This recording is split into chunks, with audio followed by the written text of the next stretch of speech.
Each year, Microsoft Research hosts hundreds of influential speakers from around the world, including leading scientists, renowned experts in technology, book authors, and leading academics, and makes videos of these lectures freely available.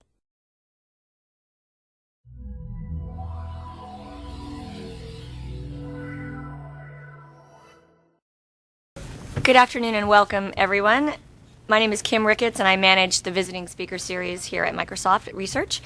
And today I'm very happy to have Travis Bradford here to begin the conversation that I think we all think about a lot, but we don't really know how to wade through all the information that is out there about the different alternative energy sources that are going to be more and more important to us as we move forward.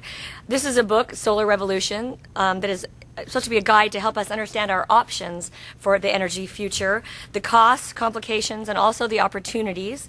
We all know that the plan right now is not sustainable. So pretty soon, push is going to come to shove, and we are going to have to make some choices. So I am thrilled that he's here to give us some information and update us about those choices. Please welcome Travis Bradford. Thank you. Let me just make sure that my microphone is on. Can you hear me? Yeah. Okay.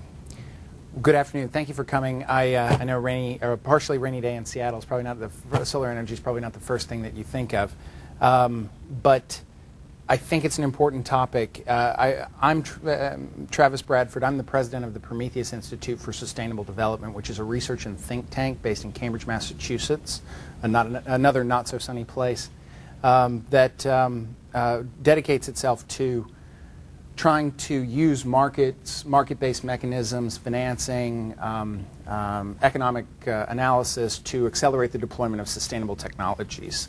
Sustainable technologies of the core resources being energy, water, food, basic materials. How do we get the building blocks that we need to build our communities and our societies? But we're trying to do that in a way that is sustainable, which needs to incorporate business interests and the way that people actually make decisions instead of some normative aspect about how people should be making decisions, because unfortunately, despite our best intentions, we don't always do what we should. So that's important because that's the basis of the book, and it's the basis of the Institute, and it's the basis of all of the work that we do. Solar Revolution is a book that I wrote after leaving the private equity and hedge fund world, where I did a number of corporate buyouts, bankruptcies, debt structuring, private equity, public equity, and spent a long time. And when you're investing in things that way, you have to spend a lot of time thinking about the economic transformations of these industries, because once you own them for a long time, and your forecasting out many years better have been right, or you end up with something less valuable than what you started with. So using a lot of the skill sets, I left to form the Prometheus Institute about 3.5 years ago, and started to work on the various sets of problems. And what came out of it, the first realization was that energy really is the linchpin problem of our time. Not a huge revelation, but really when you look at all of the interrelated relationships of the things that we are dealing with, the ones energy didn't cause, certainly a good, cheap, renewable, distributed source of energy or electricity would help to solve. And the second was the radical conclusion of the Solar Revolution, which is what the book is about. And using this sort of economic analysis, understanding how people make decisions about adopting energy solutions, and using some very conservative growth forecasts, came to a very radical conclusion about the disruptive nature of solar energy.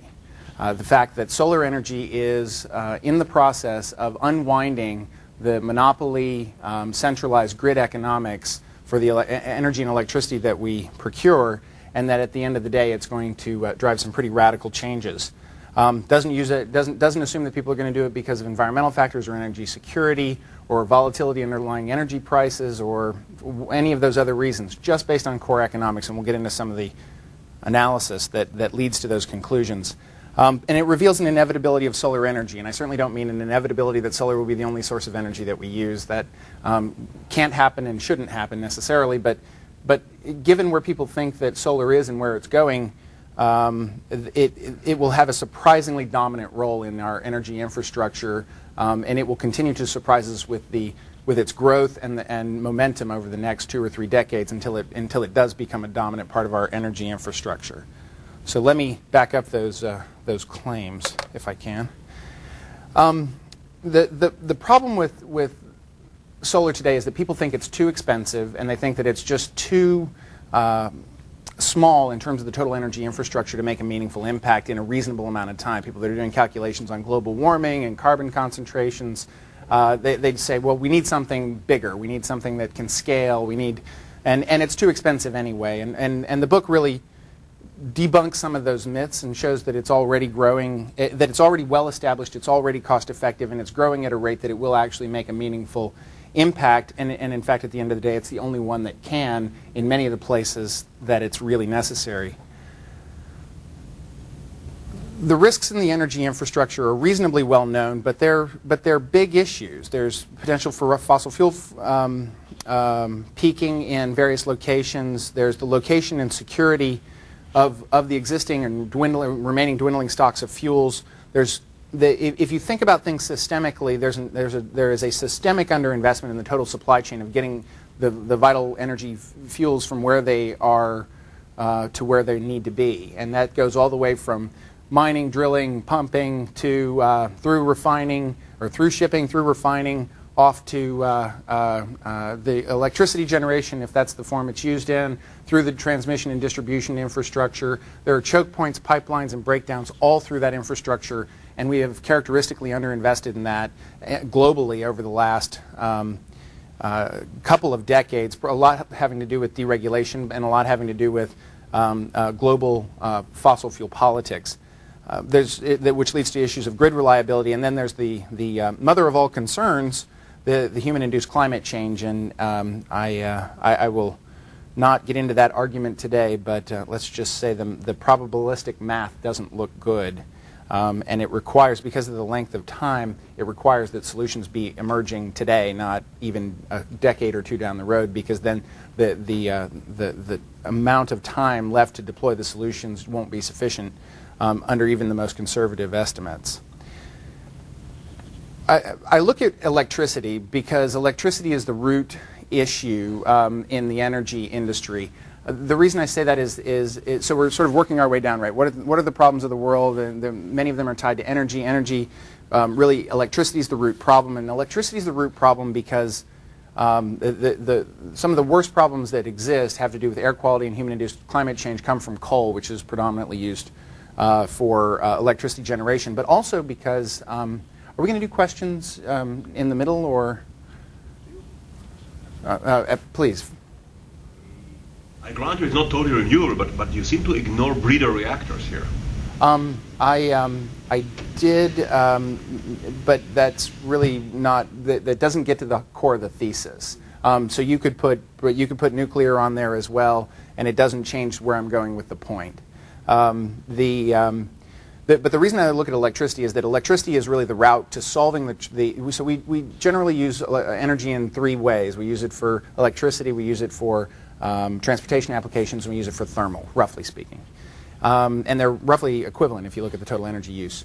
The problem with the transportation and thermal applications is that they're very fossil fuel based, and there aren't a lot of solutions to deal with them, at least in their entirety. There are ways to kind of trim at the margins, but not in their entirety. Really, until we relink those 3 energy architectures to each other through electricity, we're not really going to have the resources we need to solve the problem. And that's what you're seeing with plug-in hybrids or potentially electrolyzed hydrogen to generate to run through fuel cells and create electricity and heat simultaneously. So really, electricity is going to have to be a major driver in, and these are the technologies that are being looked at.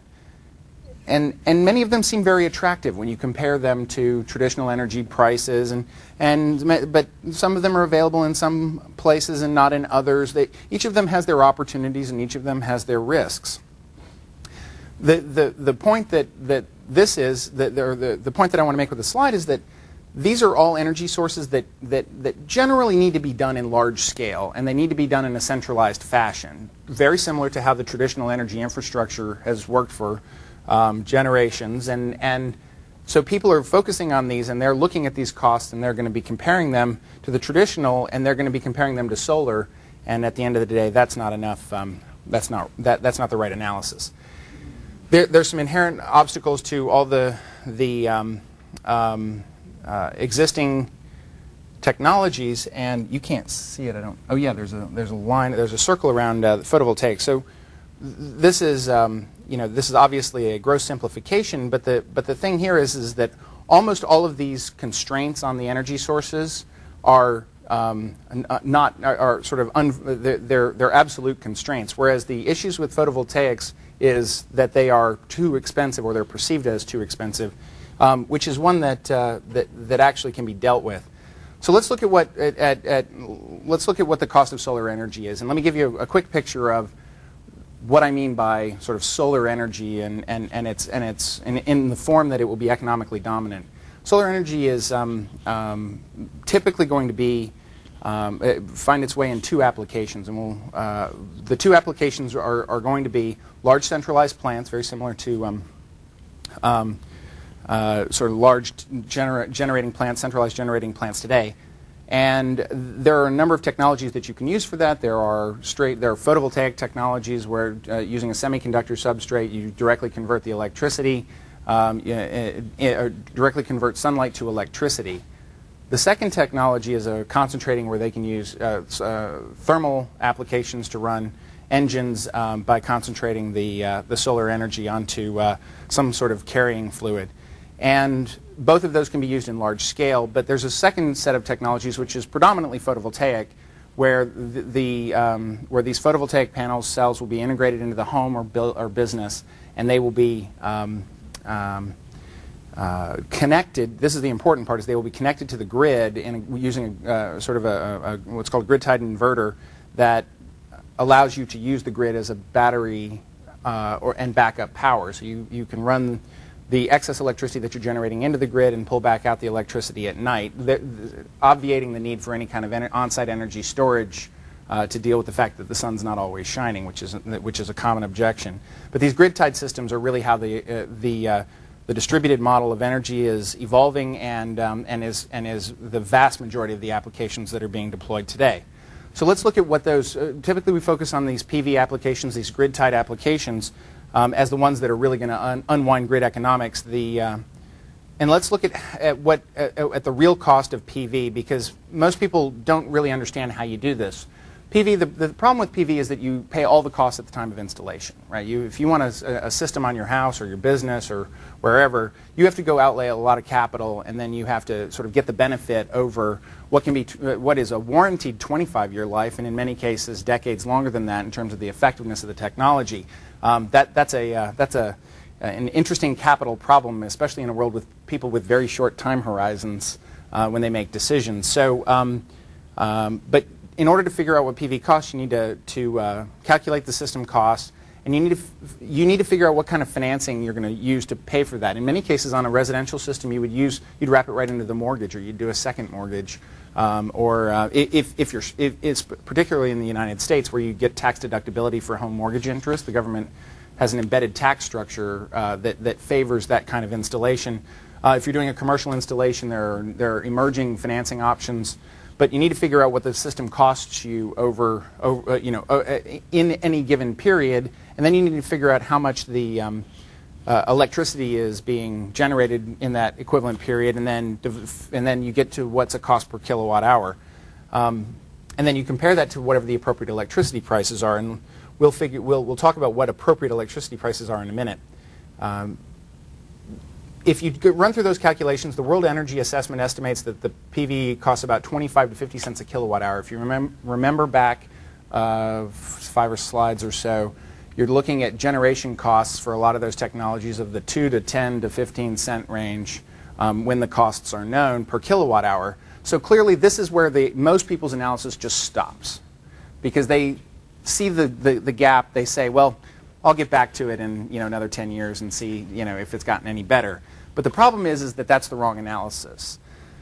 First of all, the data that's used there is old, and actually the PV prices, or the PV systems, have come down about 35 to 40% since 2000, because the prices drop at 6% per annum, give or take, and there's been a fair amount of aggressive growth in the scale of operations that have brought the prices down. Often these calculations overestimate the cost of capital. If you're familiar with discounting rates, most people, like the rate you pay on your credit card or your mortgage is a nominal rate. It's not inflation adjusted, or it has an inflation component built in. But to do a correct discounting, you have to use real interest rates. And almost all the calculations that I've seen when you look at the root assumptions mess that up. Well, if you imagine that your mortgage money is 6% and inflation's 3%, you've basically assumed twice the cost, and it's all capital. You've assumed twice the cost of the system that it actually costs you. So you've got to make sure you get that right. They assume there's no residual value after the 25-year life of the system. They ignore a lot of the very powerful cash benefits, the defrayed line costs, and they also assume that you're retrofitting these onto existing buildings, which is probably the least efficient way to put solar out in the world, and not the way that it's going to happen. The new California Solar Roofs, Million Solar Roofs initiative requires all builders offer this as an option on new homes by 2012. So you can now go in and say, yes, I'd like blue paint and marble countertops, and yeah, okay, I'll take a solar array on my roof, and so it dramatically reduces the cost. It allows you to wrap the cost of the system into the cost of the mortgage at the lowest possible rate. That's when you're thinking about the economic dominance of an energy technology, you have to begin to think about it in the scale in which and using the cost factors in which it will be deployed, which is in this large-scale new construction way. The other systems you compared the cost to, did they also make these overstatement mistakes? No. In fact, I have issues with many of the calculations in the other direction, but I'll give them what they say because it doesn't matter when you realize that. And we'll get to that in the next couple of slides. Anyway, so the real costs of PV are about half of what the World Energy Assessment estimates, but without subsidy. There are 15 or 16 states in the country and many local governments that offer rebates or some kind of buy-downs on solar systems. And more are coming online, every month. So there are, and there's another 10 European countries that have pretty aggressive programs to pay for the electricity coming out of solar arrays. So there's a lot of subsidies, but we haven't assumed subsidies, so we're going to leave that out of the discussion for now. Haven't assumed environmental benefits. Haven't assumed any long-term increases in energy prices. Haven't assumed any improved technologies, except insofar as we'll get to it is that normal learning occurs. This is how you understand how costs of a new technology evolve. Many of you, I'm sure, are familiar with this. This is an experience curve or a learning rate for new technologies. It's cost based on the cumulative production and it actually follows a pretty straight line. And it has historically, it's about a 20% learning rate, which means that for every doubling in the cumulative volume, you get a 20% cost reduction. And that is a trend line that is expected to continue at least for a little while. And I've worked that top down and bottom up to confirm that, and a lot of the assumptions are in the book. I don't have time to go into them today, but really solar drops at a 20% learning rate, and if you assume that the market grows at about 30% per annum, which is less than the average growth rate over the last decade, you get to this sort of 5-6% per annum cost reductions in the systems, which we can reasonably rely on at least down to about $250 a watt, which I'll talk about in a second. The real trick in the analysis, though, is that a lot of those rates that you were asking about on the other technologies are rates that are for generation only. They're not the delivered cost of electricity. The difference between solar and all of those other technologies is that solar can be applied at the point of use. It can obviate the need for the transmission and distribution costs, which is why the entire analysis of comparing generation costs is erroneous when you have a technology that can circumvent the entire supply chain and plug in at the point of use. What you really need to be doing is you need to be looking at solar from the point of view of the electricity that it replaces. Even from a utilities point of view, you need to think about solar in terms of not the average cost, not the average nuclear cost or the average baseload coal power costs. You need to look at the cost of solar versus the cost of the electricity that it directly replaces. And in the case of solar, it replaces the most expensive part of the electricity infrastructure for the utilities. And this is the graph of that. You can see that this is time of day. I'm assuming this is somewhere about 3 a.m. And this is just stylized, but it is representative of the vast majority of the grids in the United States, or the utility providers in the United States, is that they have a base load that's met by coal and nuclear, they have an intermediate that's met by combined cycle plants, and a peak load that's met by lots of sort of tricky things to try to keep the peak load down, because but as they bring more generators online for less portions of the day, the electricity cost has to go up. And this is the winter load, and this is the summer load. And what you begin to realize when you unpack this is that solar is directly correlated with energy need and energy cost. The more energy we need, the more expensive it is, the more likely you're going to have solar. So that's the energy that it replaces. You need to make the comparison on that and not use the standard analysis of averages. So now let's sort of mesh all these together. We've got the learning curves, and we've got growth rates for the industry. So we can begin to project out the cost of we can begin to project out the cost of solar electricity. This is an analysis that was done by the European Photovoltaic Industry Association. I've got similar analyses for different markets and different rates. If you look at the green bars, this is the cost of solar depending on how much sun is available, because there's always going to be a range of sun, which is really the only determining factor. Once the system price is known, the amount of sun is really the only determining factor as to what the cost of electricity is. And that actually drops over time. This light blue band is the sort of that peak power. Winfried Hoffman, who did this, calls that the utility peak cost. I actually refer to it as intermediate demand, because it's that sort of that middle of the day kind of highest demand. And then there's what he calls the bulk cost, which we refer to as base load. And he actually projects some I think rising at rates of inflation, so effectively flat on a real basis. And you can see that solar, even in 2000, was not cost effective in Europe, even at the utility rate. But that as of now, and it is true, if you go back, actually utility peak costs have gone up faster than, they've actually gone up. So, and solar came down, and now there are a number of applications where utility peak costs are being met. The southern European applications where there's a lot more sun are clearly lower in this band, and exactly where you would expect to see these centralized utility scale plants being developed. The interesting part is by 2020, solar, because just sliding down a normal learning curve, solar is very cost effective for many. I won't say all, because you still need to match location by location, offset electricity to be correct about this. You're kind of working with two distributions, if you can think about it in that way. But by 2030, 2040, solar is as cost effective as base load power, and probably more cost effective than any peak load power. And you can begin to imagine how utility economics are going to transform over the next 2 or 3 decades. By 2020, it is estimated that 20 to 30% of European energy could be met cost effectively with solar energy, at which point they will have only penetrated 1.1% of the European market electricity supply. This is going to be a case of, even at the utility level, demand outpacing supply for a long time. But that's not my favorite aha.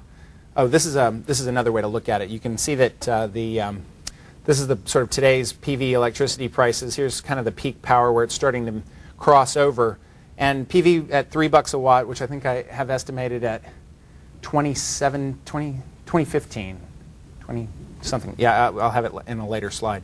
And then PV at $1 a watt, and you can begin to see how, sliding down this learning curve, PV becomes cost effective and dramatically cost effective. And there's not a lot of opportunities. Given the scale of these other technologies, there's not a lot of opportunities for any of them to become dramatically cheaper, but it won't even matter when you get to the next slide, which is what the economics look like from the consumer's point of view. Remember, PV is a technology that can be deployed directly at the point of use on residential and commercial systems.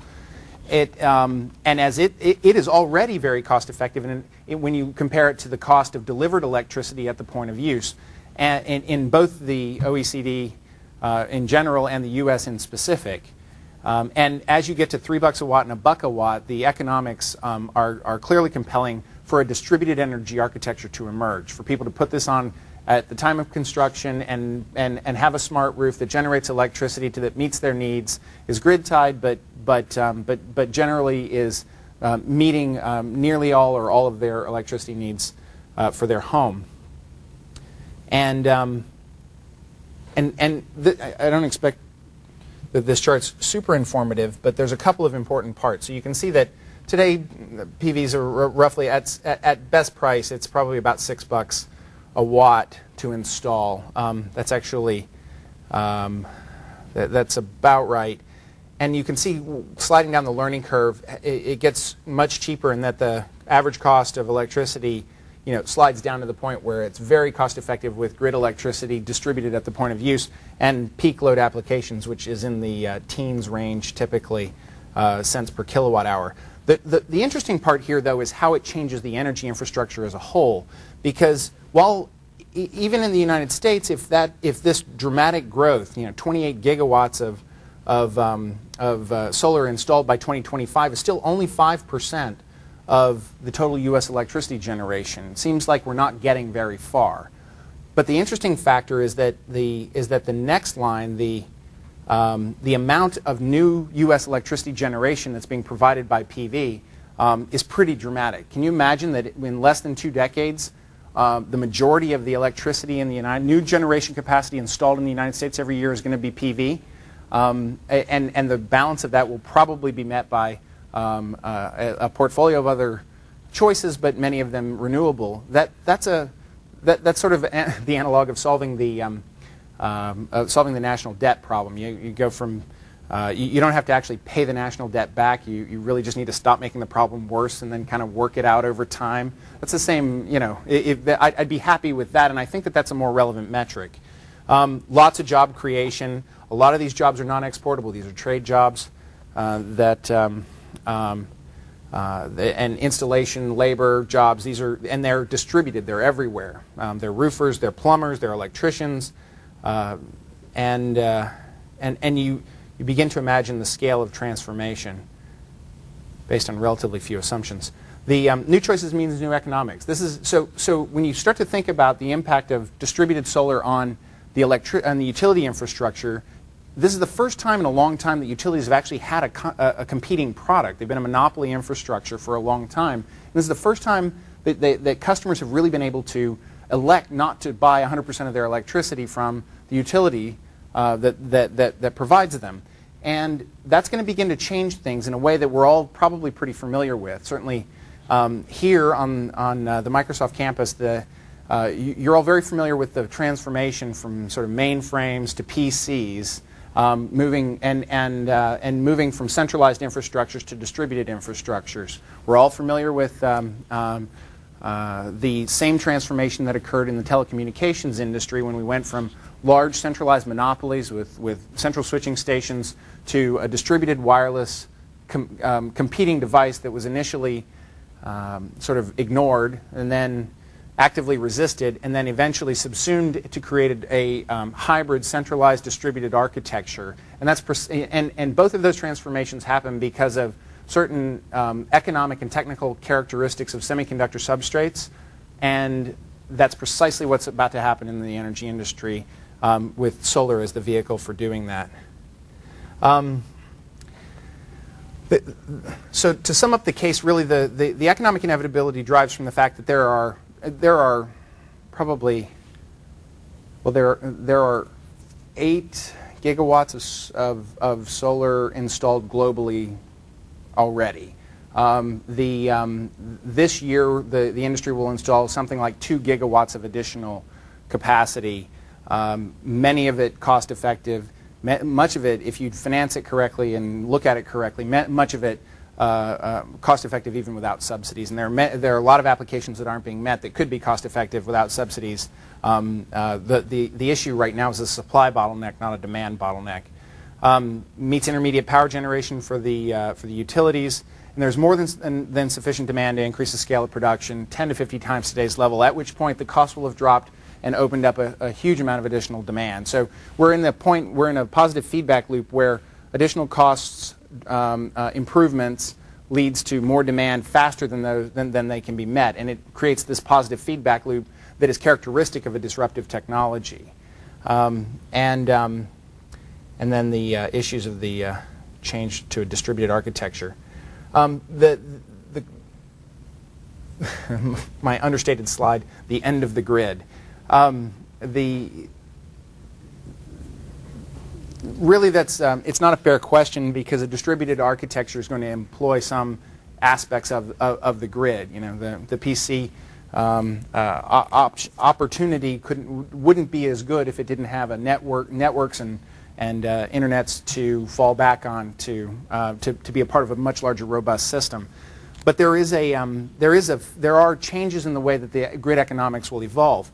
Right now, grid-tied systems for PV are fine. You don't get into any power quality issues until you get 5% of the PV deployed, which I think in that earlier projection model was 2025.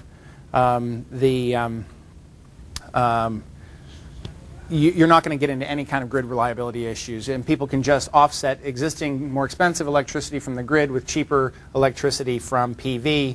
They'll do it at the time of construction and easy. Once you get to phase 2, which is begins to appear in 2020 in some locations on through 2040, you really are going to have to start dealing with some kind of storage applications if you're going to grow to those levels of PV penetration in the electricity infrastructure.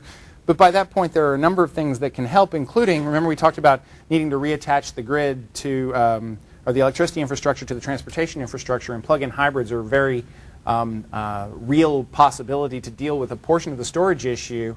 At the same time, you've got an intermittent energy generation technology that needs a storage solution. So you're beginning to see, or you can electrolyze water to run through fuel cells. So you have a lot of ways to and those fuel cells can actually run homes or automobiles or both.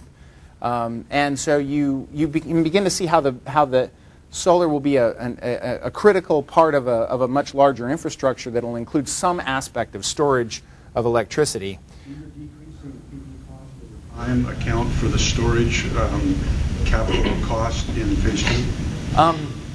No, but the estimates that I gave you to the $3 a watt don't get you to the 2025. You're at $3 a watt well before that. To get to $1 a watt, you're probably going to have to add some additional costs for storage. But my guess is you could also offset the existing cost of engines and generators and things. I mean, I'm not sure that I know where you're going with the question, and I'm not sure that it would radically change the answer. When you get out 3 or 4 decades, you have to. The further out you get, the more you kind of have to wave your hands a little bit at the problem.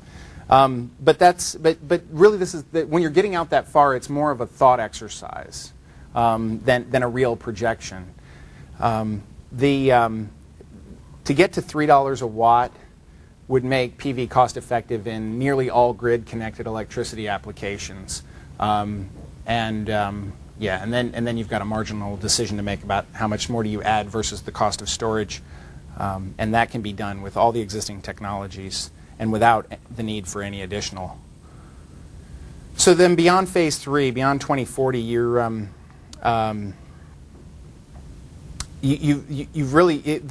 the utilities at some point are going to figure out that they're losing customers. They're losing valuable revenue. And the thing about a utility infrastructure is that their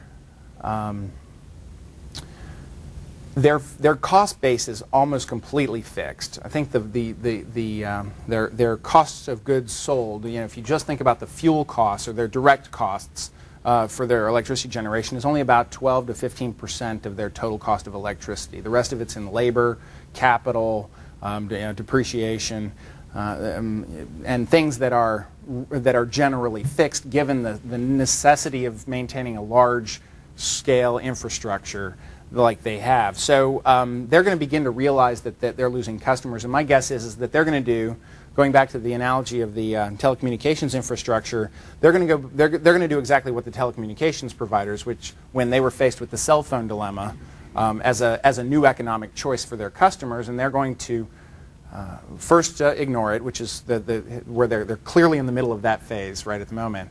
Then they're going to resist it, and they have, in some places like in California, have tried to actively do that, and then they're going to figure out how to make a lot of money on it. And they'll end up, my guess is that the utility, because of their relationship to the customer, their ownership of the grid, the amount of technical capabilities that they have, electricians, trucks, the capital, access to capital, they will end up being the people that are one of the groups of people that get heavily involved in deploying this architecture. And that's already happening in a couple of progressive utilities like Tucson Electric Power, which gives subsidies to their customers of their own volition to put solar on their roofs so that they can offset line extensions and upgrades and make some money. They also sold the panels to the customers in many cases up until recently, and so there's a utility model that's actually starting to work in the way that this would theorize the transformation would occur. So I know I haven't assumed any of these other things, but you have to imagine that as this transformation unfolds, there are a lot of benefits. There's clearly environmental benefits. There are employment benefits, as I mentioned, good local jobs. There's energy security benefits and fuel price volatility benefits. Unfortunately, most people don't use these in their calculations of value and what they're willing to pay, but they are benefits that will accrue from deploying this distributed solar infrastructure. The other thing to think about, because we've been talking really about grid-tied systems in the in the industrialized world, but the benefits that would accrue from this drop in price, or this, that will accrue from this sort of sliding down the learning curve, is the amount of wealth creation in the developing world. 1.6 billion people without access to modern forms of electricity, or with highly unreliable access to modern forms of electricity, many of them within the tropical bands of the world, for whom solar is already the most cost-effective solution of providing electricity. Many of them spend more on kerosene for lighting in the evening than what a very conservatively microfinanced PV system would cost them to provide the same energy services. And that this market, as we slide down the learning curve on the cost of PV, the amount of wealth and empowerment that creates for those 1.6 billion people who will otherwise use locally available fossil fuels, or in some countries where it's available, coal resources to provide sort of their entry into energy needs. Solar will play a vital role in giving them an economic alternative, and as it gets cheaper, that will only grow. So that's the optimistic side of the story, or that's the surprising conclusions of when you take out all of what I think are sort of confusing secondary issues, and look just at the core economics of how the energy infrastructure is evolving, and leads to those pretty optimistic statements and conclusions. And if you really want the detail behind it, you should buy the book and then call me up or yell at me through email and tell me where my analysis could be improved. But to give equal time, hopefully not, to the risks to growth. There are some natural, as we all know, when technologies take off, there are growing pains. There are supply-demand dislocations. In this case, we actually have demand is growing a lot faster than the supply can keep up. There are some bottlenecks in the production system that are being addressed rapidly. But for a short period of time, prices have gone up. Now, costs keep coming down, but prices are sort of stabilized or slightly rising. And so has led people to think that maybe the benefits won't continue to accrue to the consumers What happens when prices go up and costs go down is profits improve, which brings in a lot of additional players, capital, scale, and that's precisely what you happen. And then supply overshoots demand, and prices ratchet down. So what you're beginning to see is this stair-step effect. Instead of sort of a nice linear learning curve, actually, if you go back and look at the learning curves on the earlier slide, you'll see it has this kind of jagged edge effect of how prices come down. And right at the moment, we're in one of the sort of sideways periods or slightly rising. And based on the analysis that we do at the Institute and conversations with a lot people all throughout the industry around the world at all levels of the supply chain, that's not going to be true for very much longer.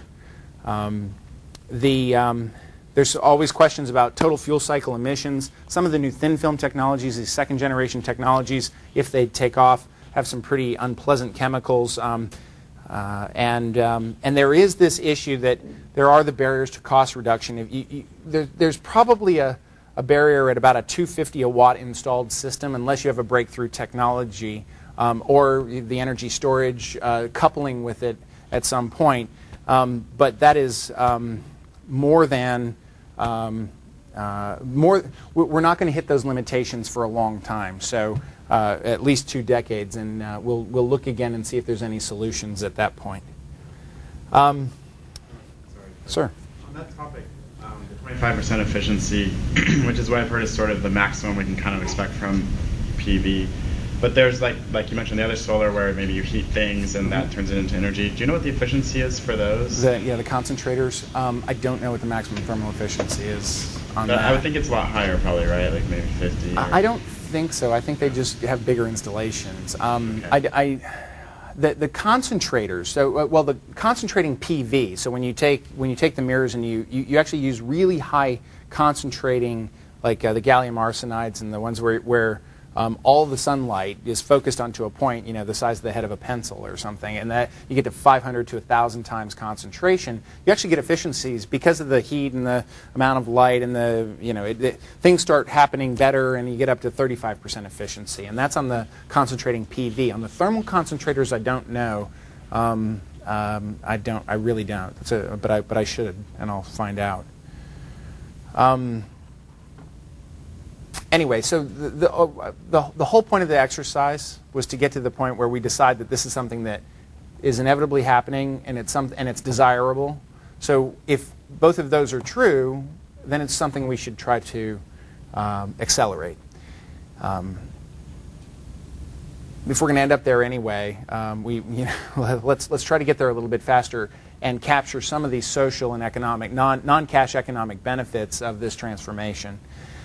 The way that you would do that, if you wanted to do that, is you need to either improve the economics to the purchaser, because sometimes cost equivalent isn't enough to get most people on board. And there are different ways to improve the economics to the purchaser. You can either do that through the manufacturing chain, or you can do it at the point of purchase. But somehow you incentivize people to make the choice because you improve the gap over by which it improves their economics. And there are a lot of programs to do that today, and they and like I mentioned earlier, there are more coming online. The 2 ways to do that are, one is you either pay for you pay for a portion of the installation cost up front, or you pay for the electricity coming out of the system, or you can buy down the cost of the manufacturing plant that's used to make the things that are then that hopefully are passed on to the consumer. I don't know that that's actually worked out in practice as well as it has in theory.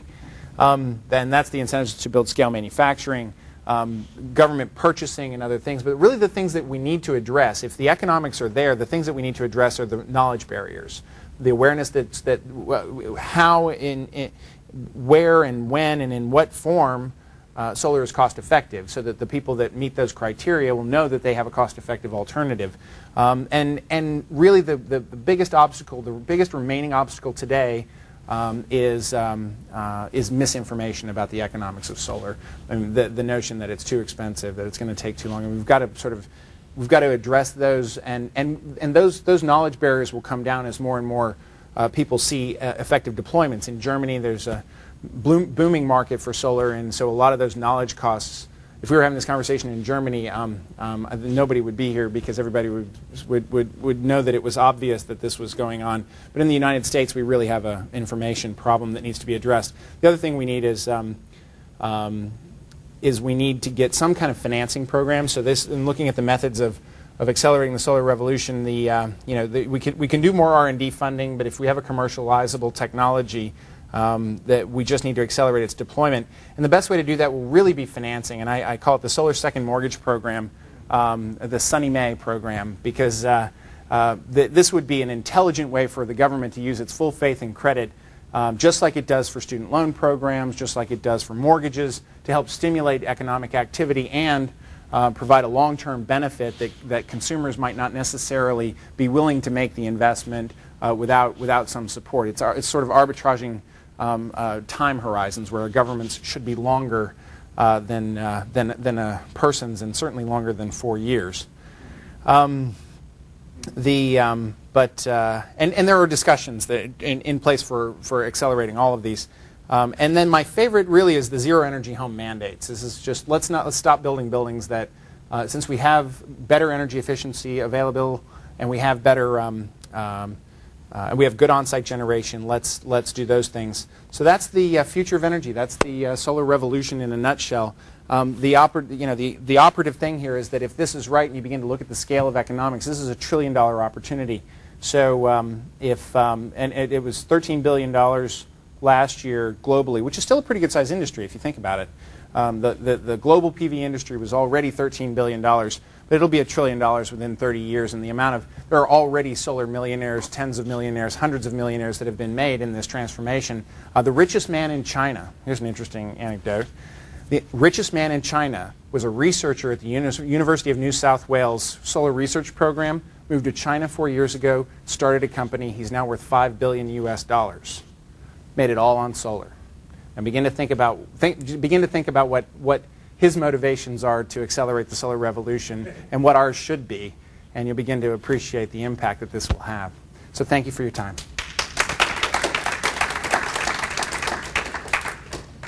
We certainly have time for more questions if people have. Sir. Fermi built his first reactor in 1942, and I think it was way more than 30 years before any country broke 5% nuclear. Why do you think photovoltaic would beat nuclear, which had governments bulldozing it forward? Right. Solar was created at Bell Labs in 1954. So by that math, it's really only about a decade behind, and solar, and so it's sort of the same thing. Unfortunately, solar's taken a little bit longer to get to scale because of a lack of government bulldozing. And there was a chance in the late 70s, but the problem was even at that time, the technology cost about 10 times what it costs today. And so you can begin, and electricity prices were probably twice what they are today. So there was just a huge value gap. Because we have all the sort of history through PV News, which is the oldest newsletter in the industry, so we go back and look at a lot of the economic analysis. And if you finance these systems and you got some buy-down programs and you were in a really expensive electricity place and you sort of held your foot in just the right way, you could get it to be cost-effective. But when the subsidies went away and the oil prices dropped and grid electricity was deregulated, and went through a period of real cost improvement, solar kind of went to the back burner for a while. But here we are 10 years later with a technology that is cost effective without subsidy, and it really goes back to the way it's being deployed that is why people will choose it as opposed to over nuclear or any other centralized infrastructure, which is, I think, the answer to your question. Sir? I wonder, you talk a lot about the grid, but I wonder if you factor into the cost of solar in 20, 30 years in relation to the other centralized technologies, the cost of the grid improvements over those 10 to 20, 30 years. Well, it's good that you. Well, this is one of those things about the grid since deregulation is that we've characteristically underinvested in the grid in the entire energy and electricity infrastructure for the last 15 or 20 years. That's how the costs have been able to go down. The IEA estimates that globally we need to double the amount of annual capital expenditure, and you can imagine that depreciation and capital expenditure is a major part of the cost structure of grid electricity. That we need to double that amount just to maintain the current not wholly adequate state of operation of the global electricity infrastructure. So the deregulation really allowed for companies to trade sort of the necessity of spare capacity in that kind of integrated system for short-term profits, and that's exactly why you saw the Brooklyn blackouts in this summer. It was just a characteristic underinvestment in new transformers and local lines, and pushing the capacity of trunk and feeder lines well beyond their useful lives and rated capacity. So, and this is happening in lots and lots of other places. So, I expect to see more of those kinds of blackouts and not less. Are there very many utilities that currently let you sell electricity back to the grid? Is that all of them or all? Oh, yeah, 37 states in the United States require that utilities buy the electricity back from the grid.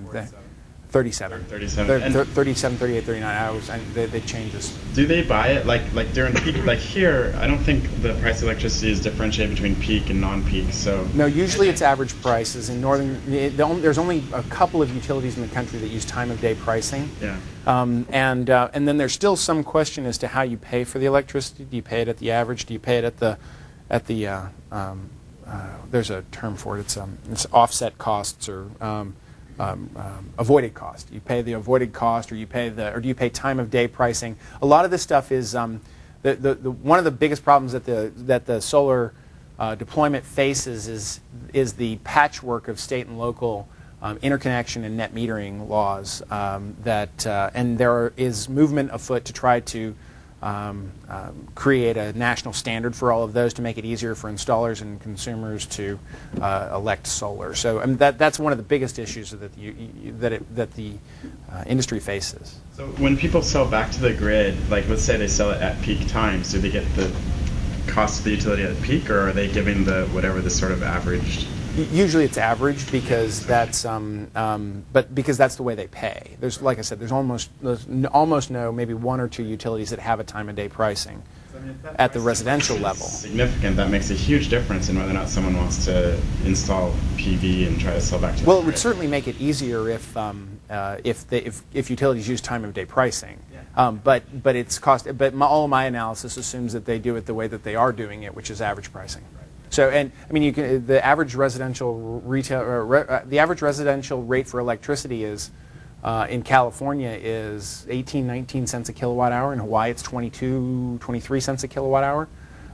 So you can imagine that two places with a lot of sun at the low end of the unsubsidized range. I mean, even the California Energy Commission has on their website an analysis that shows that PV is cost effective at today's electricity rates. And so it really, it's not really disputed, it's just not known. Yes? So are costs of inverters coming down at the same rate? Because that's a fairly big chunk for initial investment. It is and it isn't. It's probably 15% of the total installed cost of a system, and costs are coming down. I haven't looked at the analysis recently, but it's within the range. I mean, I don't think the cost for the cells and modules themselves have been the easiest or the fastest cost reductions. The problem really now is that in the total installed systems, is the installation labor is not coming down. And it's odd because Germany, where the market is probably 5 times the size it is in the U.S., their cost to install per watt is 20% of what the cost to install per watt is here, and it's just because we have an immature market. So the installation, the balance of system components like the inverters and the modules themselves are all coming down, and I'm giving you a blended rate. Sir. Just an observation. Microsoft has an office in Bangalore, and it's not the only one. And I hear the worst thing about doing stuff in India is you can never rely on power coming in at the time. That's a problem for computer Of course, you can never rely on the sun shining all the time either, but right. It seems an obvious place to start. a high-tech company in India that wants a slightly more reliable power? It does. The problem with the Indian market is that they have very strict import restrictions on these technologies. So and the local producers, BP actually, BP makes. That's another interesting thing that I didn't mention. How many large companies are involved in the supply chain? These are names that you all know: Sharp, Sanyo, Kyocera. GE's got a solar division. In Europe, there's 5 or 6 multi-billion-dollar dedicated producers. These are big, and then the richest guy in China. These are some big, powerful companies, and BP is the one energy major that still has their division. Shell just sold theirs to a German company this year. But BP's still pretty progressive in the solar space, and they do have a plant in India, but they certainly can't keep up with the demand for electricity in Bangalore yet. I suspect they're looking at it very closely. The other interesting thing is how in China they have rolling blackouts at the peak loads in the summer, and a lot of the small industrial applications they've been put off by they've had to shutter their facilities for 2 days a week or 3 days a week in order to spread the electricity load during the hottest days of the summer, and many of them have been clamoring to get PV on their sites. And if you could do the PV in a distributed way, you could really stretch the existing infrastructure, the existing Chinese power delivery infrastructure a lot further. And it's businesses really that are driving that in a lot of the places. In the United States, there are more commercial PV applications, including, I don't know if you saw, but Google, day before yesterday, announced a 1.6 megawatt system on their campus that would be the largest commercial installation in the world, and 4 times the size of the one of the Microsoft campus in Silicon Valley, which was the largest in California prior to that. So, maybe you guys, the race is on again. You guys need to up the ante. Well, thank you very, very much, Kevin. You guys have other questions? Thank you. He's going to be here for a little bit longer, so we have to shoot him back to town. Thanks for coming, and I'll see everyone next week, I hope, for our talk with Roderick Lee on Thursday.